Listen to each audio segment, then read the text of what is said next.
Bonjour à tous. Nous sommes étudiants de lettres classiques à l'Université de Pau et des Pays de la Dour à Pau dans les Pyrénées-Atlantiques. Nous sommes le groupe numéro 103. Nous sommes des étudiants de première année jusqu'au master et parmi nous, 20 volontaires vont lire les passages des chants 6 et 7 de l'Odyssée dans le cadre du projet Odyssée 24. La lecture se fera à partir de la traduction de Victor Bérard en français. Après avoir été retenu captif pendant près de 20 ans sur l'île de la nymphe Calypso, Ulysse est autorisé à retrouver les siens à Ithaque sous l'ordre des dieux. Porté disparu depuis la fin de la guerre de Troie, il est finalement libéré sous la condition de souffrir 20 jours en mer. Par la construction d'un radeau de fortune, Ulysse s'élance en mer afin de retrouver sa femme Pénélope ainsi que son fils Télémaque. Lors de son périple, il se retrouve confronté au tumulte d'une tempête élevée par Poséidon. Les passages que nous allons lire se situent lorsqu'Ulysse, à bord de l'île des Phéaciens, dans laquelle il fait la rencontre de la fille du roi Nausicaa. Chant 6. L'arrivée chez les Phéaciens. Or, tandis que là-bas, le héros d'endurance Ulysse le divin, dompté par la fatigue et le sommeil, dormait, Athéna s'en allait vers le pays et la ville des gens de Phéacie. Jadis, ils habitaient Hauteville en sa plaine. Mais, près d'eux, ils avaient les Cyclopes altiers, dont ils devaient subir la force et les pillages. Aussi, Nausithos, au visage de Dieu, les avait transplantés loin des pauvres humains et fixés en chéris. Il avait entouré la ville d'un rempart, élevé les maisons, créé les sanctuaires et partagé les champs. Mais depuis que la Parque l'avait mis à son joug et plongé dans l'Hadès, c'était Alkynos, inspiré par les dieux, qui régnait sur ce peuple. Et c'est en son manoir qu'Athéna s'en allait ménager le retour de son grand cœur d'Ulysse. La déesse aux yeux pères s'en fut droite à la chambre si bellement ornée, où reposait la fille du fier Alkynos, cette Nausicaa, dont l'air et la beauté semblaient d'une immortelle. Aux deux montants dormaient deux de ses chambrières qu'embellissaient les grâces. Les portes, dont les bois reluisaient, étaient closes. Comme un souffle de vent, la déesse glissa jusqu'au lit de la Vierge. Elle avait pris les traits d'une amie de son âge, tendrement aimée d'elle, la fille de Dimas, le célèbre armateur. Sous cette ressemblance, Athéna, la déesse aux yeux pères, lui disait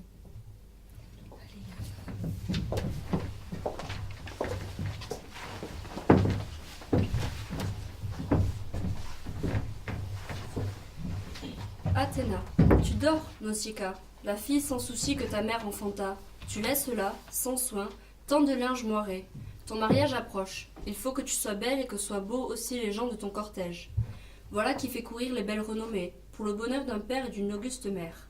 Vite, partons laver dès que l'aube poindra, car je m'offre à te suivre pour finir au plus vite. Tu n'auras plus longtemps, je crois, à rester fille. Les plus nobles d'ici parmi nos Phéaciens dont ta race est parente se disputent ta main. Sans attendre l'aurore, presse ton noble père de te faire apprêter la voiture et les mules pour emporter les voiles, draps moirés et ceinture. Toi-même, il te faut mieux aller en char qu'à pied. Tu sais que les lavoirs sont très loin de la ville. À ces mots, l'Athéna aux yeux perses disparut. Regagnant cet Olympe où l'on dit que les dieux, loin de toute secousse, sont leur siège éternel. Ni les vents ne le battent, ni les pluies ne l'inondent. Là-haut, jamais de neige, mais en tout temps, les terres, déployées sans nuages, couronne le sommet d'une blanche clarté. C'est là-haut que les dieux passent dans le bonheur et la joie tout leur jour. C'est là que retournait la déesse aux yeux perses, après avoir donné ses conseils à la Vierge. Mais l'aurore, montant sur son trône, éveillait la Vierge en ses beaux voiles. Étonnée de son rêve, Nausicaa s'en fut, à travers le manoir, le dire à ses parents. Elle trouva son père et sa mère au logis. Au rebord du foyer, sa mère était assise avec les chambrières, tournant sa quenouillée teinte en pourpre de mer. Son père allait sortir quand elle le croisa. Il allait retrouver les autres rois de Marc. Les nobles Phéaciens l'appelaient au conseil.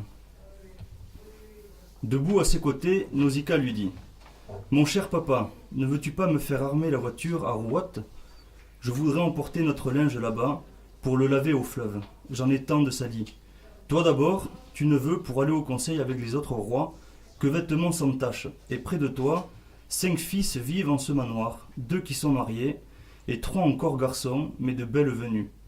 Sans linge frais lavé, jamais ils ne voudraient s'en aller à la danse. C'est moi qui dois avoir le soin de tout cela. Elle ne parlait pas des fêtes de ses noces.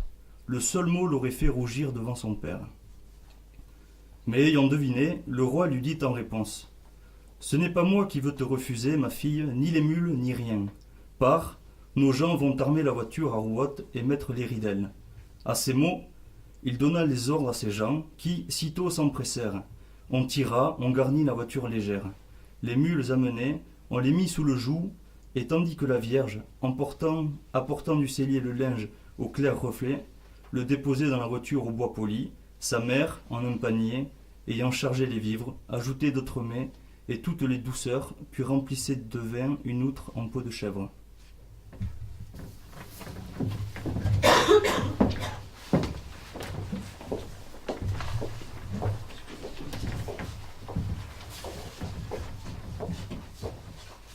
Alors Nausicaa monta sur la voiture.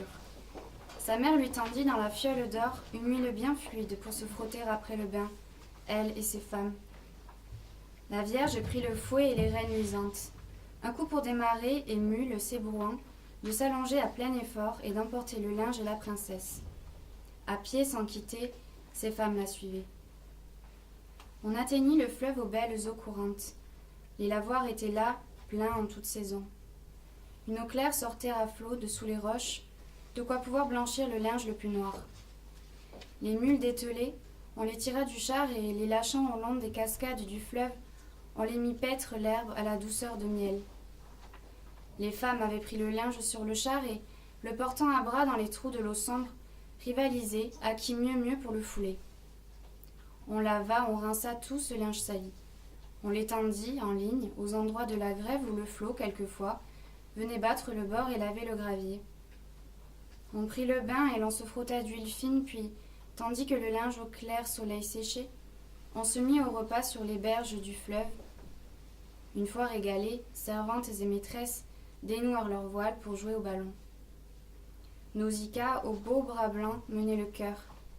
Quand la déesse à l'arc Artémis court les monts, tout le long du Tégète, où joue sur les rimantes parmi les sangliers et les biches légères, ces nymphes nées du Zeus à l'égide, autour d'elle bondissent par les champs. Et le cœur de Leto s'épanouit à voir sa fille dont la tête et le front les dominent. Sans peine, on la distingue entre tant de beauté. Telle se détachait du groupe de ces femmes, cette vierge sans maître. Pour rentrer au logis, l'heure approchait déjà de plier le beau linge et d'atteler les mules. C'est alors qu'Athéna, la déesse aux yeux pères, voulut pour ses desseins qu'Ulysse, réveillé, vit la Vierge charmante et fut conduit par elle au bourg des Phéaciens. Elle lançait la balle à l'une de ses femmes, mais la balle, manquant la servante, tomba au trou d'une cascade. Et les filles aussitôt de pousser les hauts cris, et le divin Ulysse, éveillé de s'asseoir. Son esprit et son cœur ne savaient que résoudre. Hélas, en quel pays, auprès de quel mortel suis-je donc revenu? Qu'entends-je autour de moi? Des voix fraîches de filles? Mais allons, de mes yeux, il faut tâcher de voir. Et le divin Ulysse émergea des broussailles, sa forte main cassa dans la dense verdure un rameau bien feuillu qu'il donnerait pour voir à sa virilité. Puis il sortit du bois, tel un lion démon qui compte sur sa force, s'en va, les yeux en feu, par la pluie et le vent, sa force s'en va, les yeux en feu par la pluie et le vent, se jeter sur les bœufs et les moutons, ou court forcer les daims sauvages. C'est le ventre qui parle, tel en sa nudité, Ulysse s'avançait vers ses filles bouclées, le besoin le poussait. Quand l'horreur de ce corps tout gâté par la mer leur apparut, ce fut une fuite éperdue jusqu'aux franges des grèves. Il ne resta que la fille d'Alkinoos. Athéna lui mettait dans le cœur cette audace et ne permettait pas à ses membres la peur. Debout, elle fit tête. Ulysse réfléchit. Irait-il supplier cette fille charmante et la prendre aux genoux? Ou sans plus avancer, ne devrait-il user que de douces prières afin de demander le chemin de la ville et de quoi se vêtir? Il pensa, tout compté, que mieux valait rester à l'écart et n'user que de douces prières. L'aller prendre aux genoux pouvait la courroucer. L'habile homme, aussitôt, trouva ces mots touchants.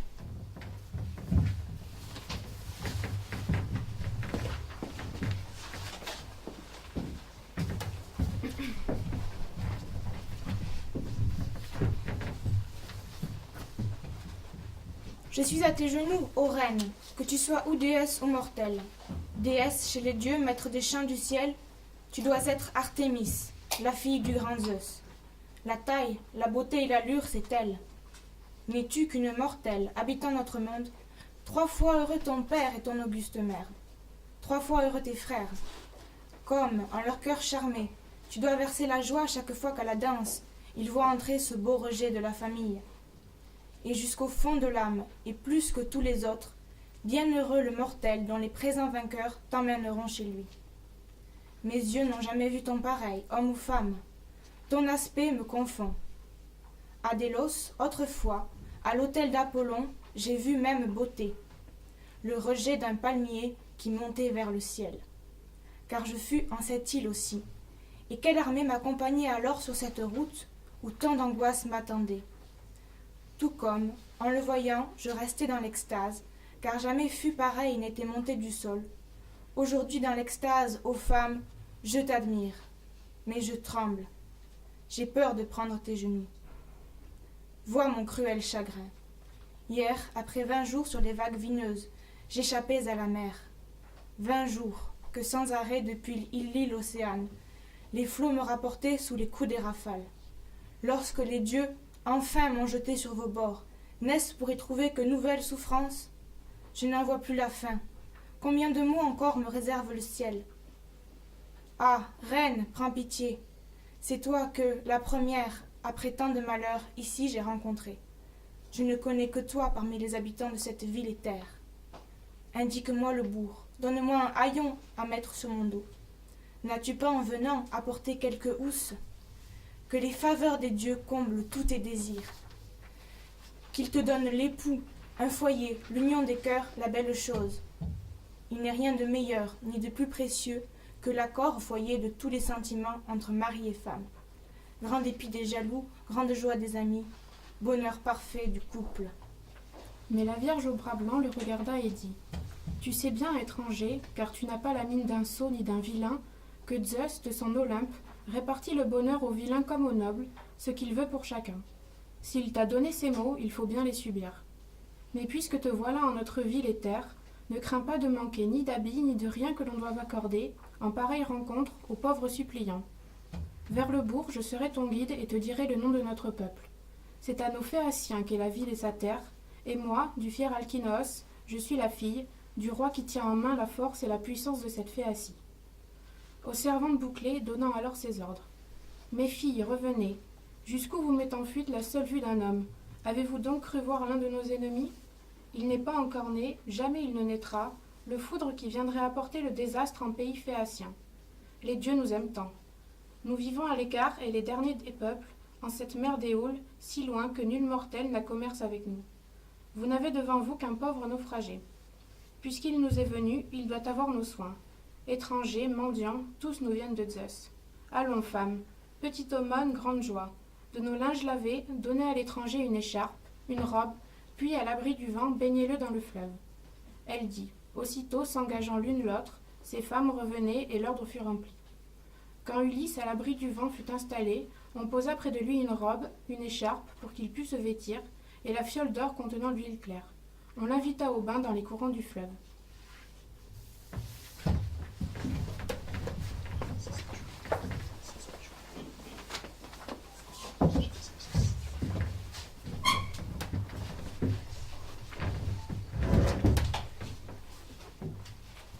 Mais le divin Ulysse alors dit aux servantes « Éloignez-vous, servantes, je saurai, sans votre aide, me laver de l'écume qui couvre mes épaules et moindre de cette huile que, depuis si longtemps, ma peau n'a pas connue.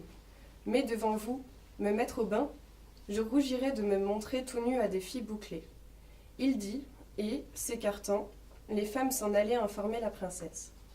Quand le divin Ulysse, puisant aux eaux du fleuve, eut lavé les écumes, qui lui plaquaient les reins et le plat des épaules, quand il eut, de sa tête, essoré les humeurs de la mer inféconde, et qu'il se fut plongé tout entier, frotté d'huile, il mit les vêtements que lui avait donnés cette vierge sans maître, et voici qu'Athéna, la fille du grand Zeus, le faisant apparaître et plus grand et plus fort, déroulait de son front des boucles de cheveux aux reflets d'hyacinthe. Lorsqu'il revint s'asseoir, à l'écart, sur la grève, il était rayonnant de charme et de beauté. Aussi, le contemplant, Nausicaa disait à ses filles bouclées. Servante au bras blanc, laissez-moi vous le dire, ce n'est pas sans l'accord unanime des dieux, des maîtres de l'Olympe, que, chez nos Phéaciens divins, cet homme arrive. Je l'avoue, tout à l'heure, il me semblait vulgaire. Maintenant, il ressemble au dieu des champs du ciel. Mes filles, portez-lui de quoi manger et boire. Elle dit, à sa voix, les femmes empressées posaient auprès d'Ulysse de quoi manger et boire. Avidement alors, il but, puis il mangea, cet Ulysse divin. Tant de jours il était resté sans nourriture, le héros d'endurance. Mais la Vierge au bras blanc, poursuivant son dessein, ordonnait de charger dans la belle voiture tout le linge plié, puis d'atteler les mules aux pieds de cornes dures, et, montée sur le char, elle invitait Ulysse en lui disant tout droit. Allons, debout, notre hôte. Il faut rentrer en ville. Je m'en vais te conduire au manoir de mon père. C'est un sage, et chez lui tu pourras voir, crois-moi, la fleur des Phéaciens. Mais écoute-moi bien, tu parais plein de sens. Tant que nous longerons les champs et les cultures, suis, avec mes servantes, les mules et le char. Vous presserez le pas, je montrerai la route. Quand nous dominerons la ville, tu verras la hauteur de son mur et la beauté des ports ouverts à ses deux flancs, et leurs passes étroites et les doubles gaillards des vaisseaux remisés sur le bord du chemin. Chacun sous son abri, et dans ce même endroit, le beau Poséidon qu'entoure l'agora, avec son carrelage de blocs tirés du mont, et, près des noirs vaisseaux, les fabricants d'agrès, de voiles, de cordages, les polisseurs de rames. Ne parle aux Phéaciens ni de carquois ni d'arcs, mais de mâts, d'avirons et de ces fins navires qui les portent, joyeux sur la mer écumante. Il me faut éviter leurs propos sans douceur, car il ne manque pas d'insolents dans ce temple, pour blâmer par derrière. Il suffirait qu'un plus méchant nous rencontrât. Ah, je l'entends d'ici. Avec Nausicaa, quel est ce grand bel hôte? Où l'a-t-elle trouvé? Est-ce un mari pour elle? Est-ce un errant qu'elle a recueilli du naufrage? D'où peut-il bien venir? Nous sommes sans voisins. Le Dieu de son attente est-il, à sa prière, venu du haut du ciel pour la prendre à jamais? Tant mieux qu'en s'est tournée, elle ait enfin trouvé au dehors un mari. Elle allait méprisant tous ceux de Phéacie qui demandaient sa main. Et pourtant, elle avait et le choix et le nombre. Voilà ce qu'on dirait. J'en porterai la honte. Moi-même, je n'aurais que blâme pour la fille, ayant cette conduite. Quand ton père et mère allaient à leur insu courir avec les hommes, sans attendre le jour des noces célébrées. N'hésite pas, mon hôte, entre dans mes raisons, si tu veux obtenir que mon père, au plus tôt, te fasse reconduire.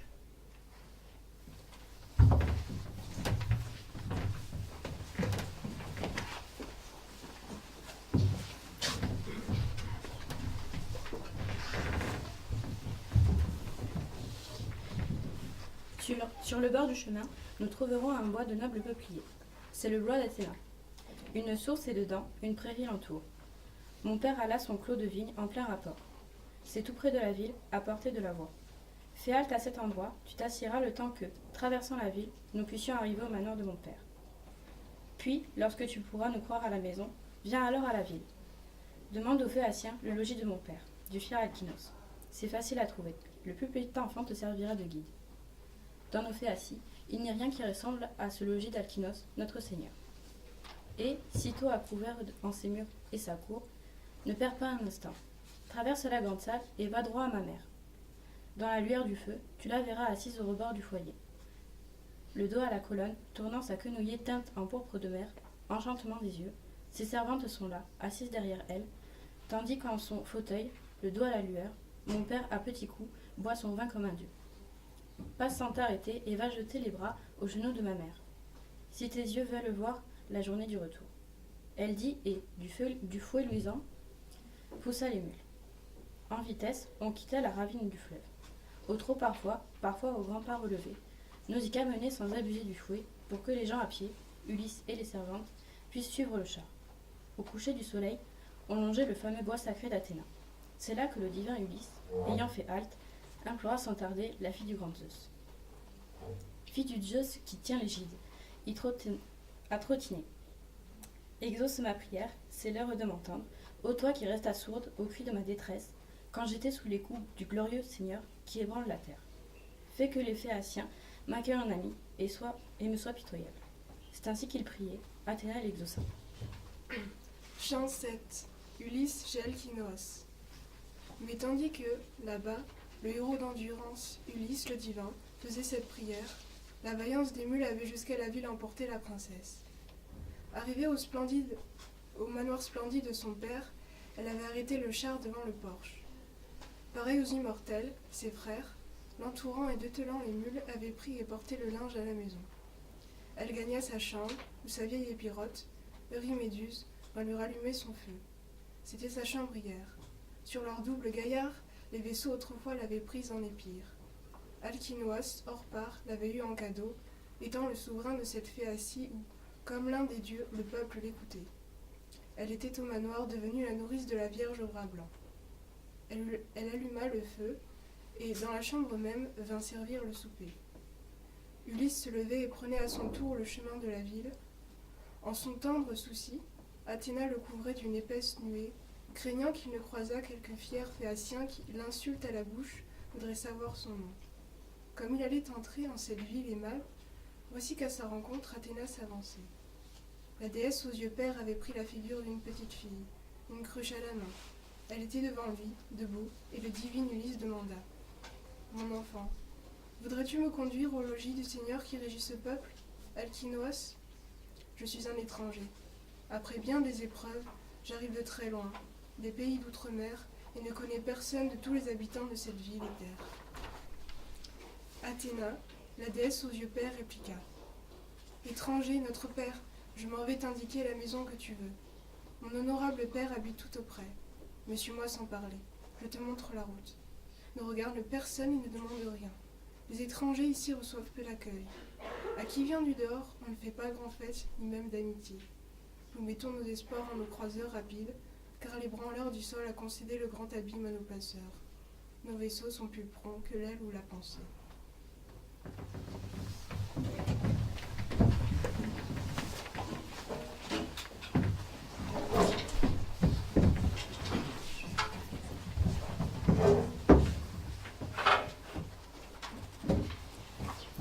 En parlant, Athéna le menait au plus court. Il suivait la déesse et marchait sur ses traces.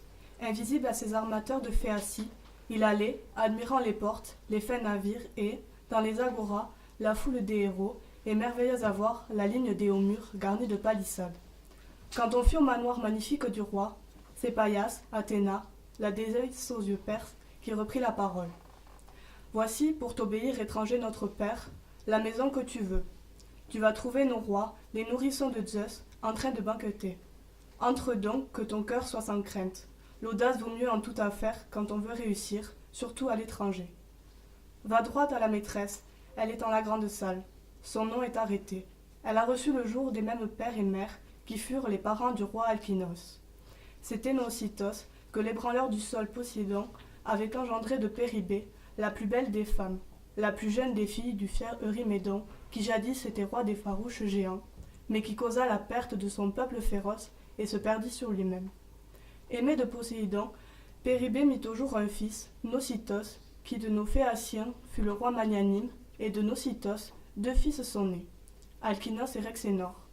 Mais, sitôt marié, Rhexénor succombait sous les traits d'Apollon, le dieu à l'arc d'argent. Il n'avait pas encore de fils, il ne laissait qu'une fille, Arrêtée. Son frère Alkinos, ayant pris Arrêtée pour femme, l'honora comme pas une au monde ne peut l'être aujourd'hui, parmi toutes les femmes qui tiennent la maison sous la loi d'un époux. Elle a toujours le cœur et les hommages de ses enfants, du roi Alkinos lui-même ainsi que de ses peuples. Les yeux tournés vers elle, autant que vers un dieu, on la salue. D'un mot, quand elle passe au bourg, elle a tant de raisons, elle aussi de noblesse. Sa bonté même entre les hommes arrange les querelles. Si jamais en son cœur elle te veut du bien, tu peux avoir l'espoir de retrouver les tiens, de rentrer sous le toit de ta haute maison, au pays de tes pères. À ces mots, l'Athéna aux yeux pères disparut vers la mer inféconde et s'en fut, en quittant cette aimable chérie, retrouver Marathon, les larges rues d'Athènes et dans ses murs épais, le foyer d'Érectée. Ulysse allait entrer dans la noble demeure du roi Alkinoos. Il fit halte un instant. Que de trouble en son cœur devant le seuil de bronze. Car, sous les hauts plafonds du fier Alkinoos, c'était comme un éclat de soleil et de lune. Du seuil jusqu'au fond, 2 murailles de bronze s'en allaient, déroulant leurs frises d'émail bleu, des portes d'or s'ouvraient dans l'épaisse muraille. Les montants, sur le seuil de bronze, étaient d'argent. Sous le linteau d'argent, le corbeau était d'or, et les 2 chiens du bas, que l'art le plus adroit d'Héphaïstos avait fait pour garder la maison du fier Alkinoos, étaient d'or et d'argent. Au mur, des 2 côtés, s'adossaient les fauteuils en ligne continue, du seuil jusqu'au fond. Sur eux étaient jetés de fins voiles tissés par la main des servantes. C'était là que siégeaient les doges phéaciens. Des éphèbes en or, sur leur socle de pierre, se dressaient, torches en main pour éclairer, de nuit, la salle et les convives. Des 50 servantes qui vivent au manoir, les unes sous la meule écrasent le blé d'or, d'autres tissent la toile ou tournent la quenouille, comme tourne la feuille au haut du peuplier. Des tissus en travail, l'huile en goûtant s'écoule. Autant les Phéaciens sur le reste des hommes l'emportent à pousser dans les flots un croiseur sur les femmes, autant l'emportent leurs tisseuses, Athéna leur ayant accordé entre toutes la droiture du cœur et l'adresse des mains. Aux côtés de la cour, on voit un grand jardin, avec ses 4 arpents enclos, dans une enceinte. C'est d'abord un verger, dont les hautes ramures, poiriers et grenadiers et pommiers aux fruits d'or, et puissants oliviers et figuiers domestiques, portent sans se lasser ni s'arrêter leurs fruits. L'hiver comme l'été, toute l'année ils donnent. La laine du zéphyr qui souffle sans relâche fait bourgeonner les uns et les autres, donner la jeune poire au prix de la poire vieillie, la pomme sur la pomme, la grappe sur la grappe, la figue sur la figue. Plus loin, chargé de fruits, c'est un carré de vigne, dont la moitié sans ombre, au soleil se rôtit. Et déjà l'on vendange, et l'on foule les grappes. Mais dans l'autre moitié, les grappes, encore vertes, laissent tomber la fleur, ou ne font que rougir. Enfin, les derniers ceps bordent les plates-bandes du plus soigné, du plus complet des potagers. Vers, en toute saison, il y coule 2 sources. L'une est pour le jardin qu'elle arrose en entier, et l'autre, sous le seuil de la cour, se détourne vers la haute maison, où s'en viennent à l'eau tous les gens de la ville. Tels étaient les présents magnifiques des dieux au roi Alkinoos.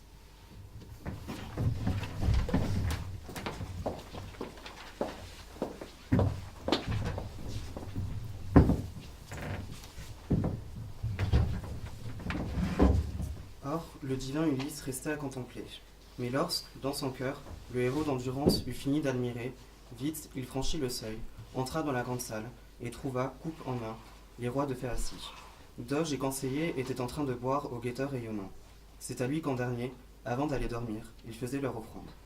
Sous l'épaisse nuée versée par Athéna, le héros d'endurance alla par la grande salle, vers Arrêté et vers le roi Alkinos. Comme il jetait les bras aux genoux d'Arrêté, cet Ulysse divin, la céleste nuée, soudain se dissipa, et tous, en la demeure, étonnés à la vue de cet homme, se turent. Ulysse suppliait. Arrêtez, qu'engendra le noble Rhexénor. Je viens à ton mari, je viens à tes genoux après bien des traverses, je viens à tes convives. Que le ciel vous accorde à tous de vivre heureux, et de laisser un jour chacun de vos enfants, le bien de vos manoirs et les présents d'honneur que le peuple vous offre. Mais pour me ramener au pays de mes pères, ne tardez pas un jour, si longtemps, loin des miens, j'ai souffert tant de maux. Il dit, et près du feu, au rebord du foyer, il s'assit dans la cendre, et tous restaient muets. Enfin, dans le silence, on entendit la voix du vieil Échénéos. C'était le plus âgé des héros phéaciens, le plus disert aussi. Il savait tant et tant des choses d'autrefois. C'est pour le bien de tous qu'il prenait la parole.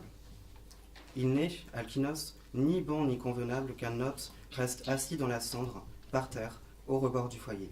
Si tous, nous nous taisons, c'est pour te laisser dire. Relève l'étranger, fais-le s'asseoir en un fauteuil au clou d'argent, puis ordonne au héros de mélanger du vin, que nous buvions encore aux brandisseurs de foudre, à Zeus qui nous amène et recommande à nos respects les suppliants, et dit à l'intendante de prendre en sa réserve le souper de notre hôte.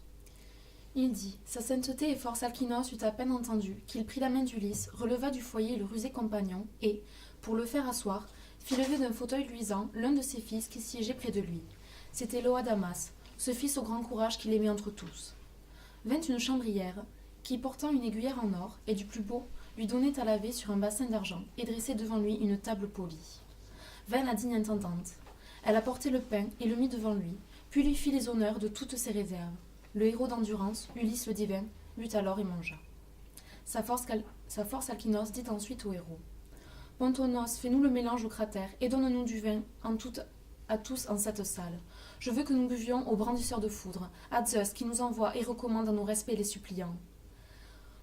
Il dit, Pantonos mêla dans le cratère d'un vin fleurant le miel et s'en fut à la ronde, en versé dans les coupes. Chacun fit son offrande et l'on but son content. Alkinos reprit la parole et leur dit, Dolges et conseillers de Phéacie, 2 mots. Voici ce que mon cœur me dicte dans ma poitrine. Le repas est fini. Qu'on rentre se coucher. Mais dès l'aube demain, invitant nos doyens en plus grand nombre encore, je veux qu'en ce manoir on fête l'étranger. Nous offrirons au Dieu quelques belles victimes et nous aviserons ensuite à son retour. Je voudrais que nos soins épargnent à cet hôte et chagrin et fatigue, et qu'il rentre chez lui d'une traite joyeux. De si loin qu'il puisse être, il faut, dans le trajet, qu'il n'ait enduré ni malheur ni souffrance, jusqu'au débarquement à la terre natale. Là, nous le laisserons subir la destinée qu'ont mise à leur fuseau les tristes filandières, à l'heure où, de sa mère, il a reçu le jour. Mais peut-être est-ce un Dieu qui nous descend du ciel pour un nouveau dessein que les dieux ont sur nous. Ne les vîmes-nous pas, 100 fois dans le passé, à nos yeux apparaître? Quand nous faisons pour eux de nos fêtes d'hécatombe, ils viennent au festin s'asseoir à nos côtés, au même banc que nous. Sur le chemin désert, s'ils croisent l'un des nôtres, ils ne cachent point. Nous sommes de leur sang, tout comme les cyclopes ou comme les tribus sauvages des géants.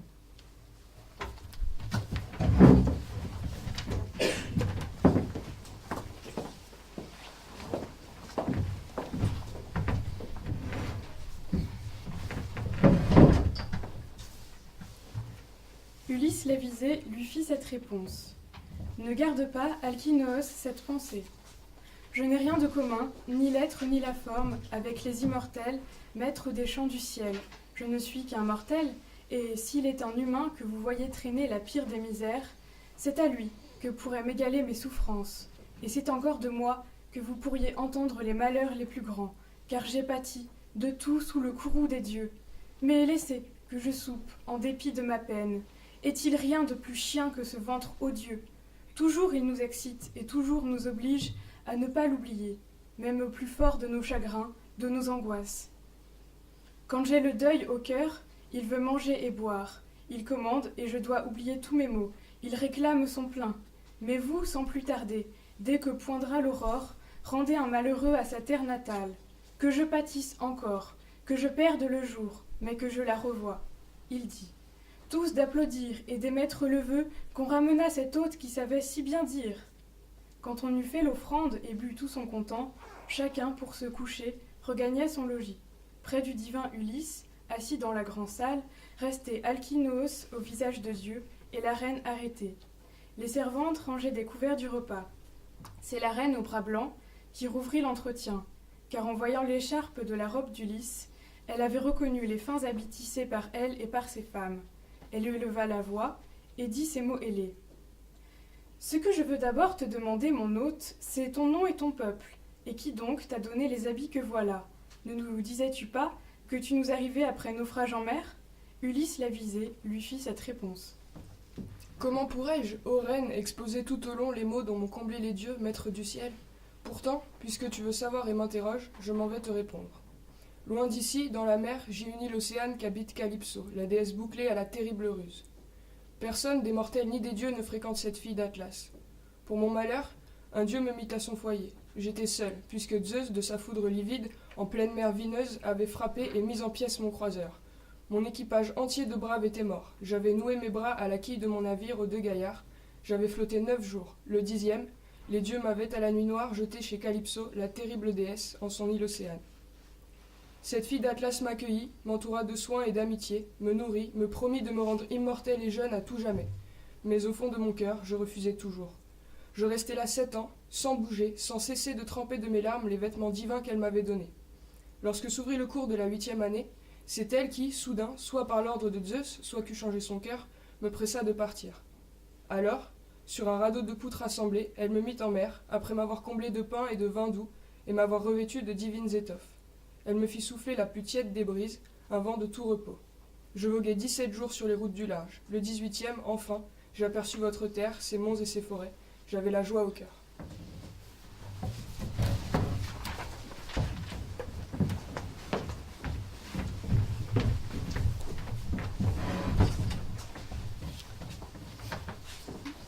Mais dans mon triste sort, je devais rencontrer encore tant de misères que les branleurs du sol allaient me susciter. Jetant sur moi les vents pour me fermer la route, Poséidon souleva une mer infernale. J'eus beau gémir, crier, La vague m'enleva du radeau. La rafale en dispersa les poutres. Je me mis à la nage et sur le grand abîme je m'ouvris le chemin, tant qu'enfin, à vos bords, le vent qui me portait et les flots me jetèrent. J'allais y prendre pied quand de toute sa force, en un lieu sans douceur, la vague me lança contre la grande roche. Puis la mer me reprit. Je dus nager encore jusqu'à l'entrée du fleuve. Et c'est là que l'endroit me parut le meilleur. Car sous l'abri du vent, la grève était sans roche. J'y tombai, défaillant. Mais voyant arriver la nuit, l'heure divine, je sortis de ces eaux que vous donnent les dieux, et je m'en fus dormir en haut, sous les broussailles, dans un lit de feuillets, où le ciel me plongea en un sommeil sans fin. Durant toute la nuit, en dépit de l'angoisse, et le soleil levé, et jusqu'au plein midi, je dormis sous mes feuilles. Ce doux sommeil ne me quitta qu'au jour penchant. C'est alors que je vis ta fille, et ses servantes qui jouaient sur la grève. Elle semblait une déesse. Au milieu d'elle, je l'implorai, qu'elle eût de raison, de noblesse. Je n'osais de son âge espérer cet accueil. Trop souvent, la jeunesse a la tête si folle. Mais elle me donna tout ce qu'il me fallait. Du vin au sombre feu, du pain, un bain au fleuve, les habits que voilà. Telle est la vérité que, malgré ma tristesse, je tenais à te dire. Ce fut Alkinos qui lui dit en réponse. Mon hôte, notre enfant n'oublia qu'un devoir. Ces femmes étaient là. Pourquoi ne pas t'avoir conduit jusque chez nous? C'est elle qu'en premier tu avais imploré. Ulysse, l'avisé, lui fit cette réponse. En tout cela, Seigneur, ta fille est sans reproche. Ne va pas la blâmer. Elle m'avait offert d'accompagner ces femmes, c'est moi qui refusai. J'avais peur, j'avais honte. À ma vue, si ton cœur allait se courroucer. En ce monde, la jalousie est chose humaine. Ce fut Alkinos qui lui dit en réponse. Non, mon hôte, mon cœur n'a jamais accueilli de si vaine colère. En tout, je fais passer la justice d'abord. Quand je te vois, si beau et pensant comme moi, je voudrais, Zeus le Père, Athéna, Apollon, je voudrais te donner ma fille et te garder avec le nom de gendre. Si tu voulais rester, tu recevrais de moi et maison et richesse. Mais si tu veux partir, non garde Zeus le Père, que nul des Phéaciens, malgré toi, te retienne. Je fixe dès ce soir le jour de ton départ. Sache-le, c'est demain. Sous le joug du sommeil, quand tu seras couché, nos rameurs s'en iront par le calme te mettre en ta patrie. Chez toi, plus loin si tu préfères, même beaucoup plus loin que cette île de baie, que nos gens qui l'ont vue disent au bout des mers, quand le blond Rhadamante fut emmené par eux visiter Tityos, l'un des fils de la terre, ils allèrent là-bas et revinrent chez nous, faisant du même jour ce trajet sans fatigue. Toi-même jugeras s'il est meilleur navire ou rameur plus adroit à soulever l'écume. Il dit, et plein de joie, le héros, d'endurance se mettait à prier. Il parlait et disait, cet Ulysse divin.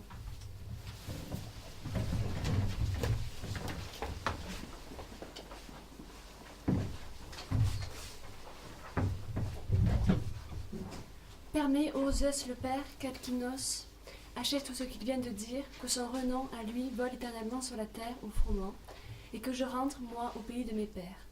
Pendant qu'ils échangeaient ces paroles entre eux, arrêté au bras blanc avait dit aux servantes d'aller dresser un lit dans l'entrée et d'y mettre ses plus beaux draps de pourpre, des tapis par-dessus et des feutres laineux pour les couvrir encore. Les servantes sorties, touche en main de la salle, avaient diligemment garni les bois du cadre. Voici qu'elles rentraient pour inviter Ulysse. Notre hôte, lève-toi et viens, le lit est prêt. À ces mots, combien douces au héros d'endurance fut la pensée du lit. Il s'enfuit, ce divin Ulysse repose sur le cadre ajouré, dans l'entrée résonnante, tandis qu'Alkinoos était allé dormir au fond du grand logis, où sa femme et régente lui tenaient préparé le lit et le coucher.